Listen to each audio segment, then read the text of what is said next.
Hi ವೀಕ್ಷಕರೇ, ಎಲ್ರಿಗೂ ನಮಸ್ಕಾರ. Welcome to our YouTube channel. ನಿರ್ದೇಶಕನಾಗಿ ಅಷ್ಟೇ ಅಲ್ಲ, ನಾಯಕ ನಟನಾಗಿಯೂ ಗೆದ್ದವರು Rishabh Shetty.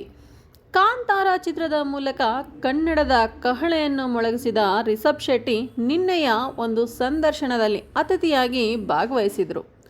South and north India ಸಮಾಗಮಕ್ಕೆ ಸಾಕ್ಷಿಯಂತೆ ಇದ್ದ ಈ ಕಾರ್ಯಕ್ರಮದಲ್ಲಿ ತಮ್ಮ ಮನದ ಮಾತನ್ನು ಹಂಚಿಕೊಂಡಿದ್ದಾರೆ. ಕಾಂತಾರ ಕತೆ ಇದು ನಿನ್ನೆ ಹುಟ್ಟಿದ್ದಲ್ಲ, ಅನೇಕ ವರ್ಷಗಳಿಂದ ಎದೆಯಲ್ಲಿ ಕಾಪಿಟ್ಟುಕೊಂಡ ಕತೆ ಎಂದರು ರಿಷಬ್ ಶೆಟ್ಟಿ.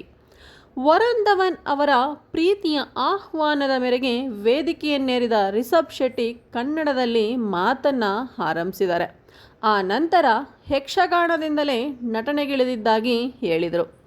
ಮೊದಲಿನಿಂದ ನಮ್ಮ ಊರಿನ ಜನಪದ ಕಥೆಗಳನ್ನು ಹೇಳುವ ಹಂಬಲ ನನ್ನಲ್ಲಿತ್ತು. ಕಾಲೇಜ್ನಲ್ಲಿದ್ದಾಗ ಕಾಂತಾರ ಚಿತ್ರದ ಕತೆ 2 ಭಾಗದಲ್ಲಿ ನನ್ನ ತಲೆಯಲ್ಲಿ ಓಡಾಡ್ತಾನೆ ಇತ್ತು.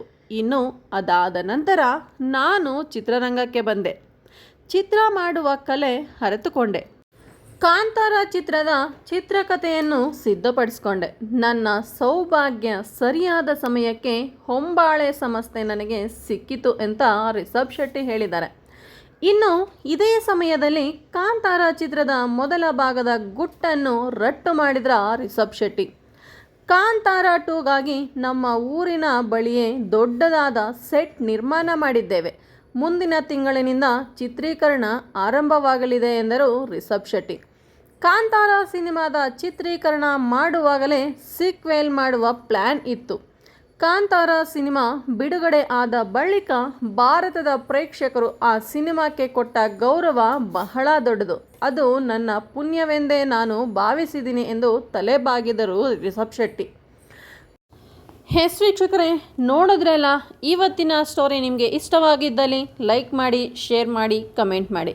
ಇನ್ನು ಯಾರೆಲ್ಲ ನಮ್ಮ ಚಾನಲ್ಗೆ ಸಬ್ಸ್ಕ್ರೈಬ್ ಆಗದಿರ ನೋಡ್ತಿದ್ರೋ ದಯವಿಟ್ಟು ಈ ಕೂಡಲೇ ಸಬ್ಸ್ಕ್ರೈಬ್ ಮಾಡಿ.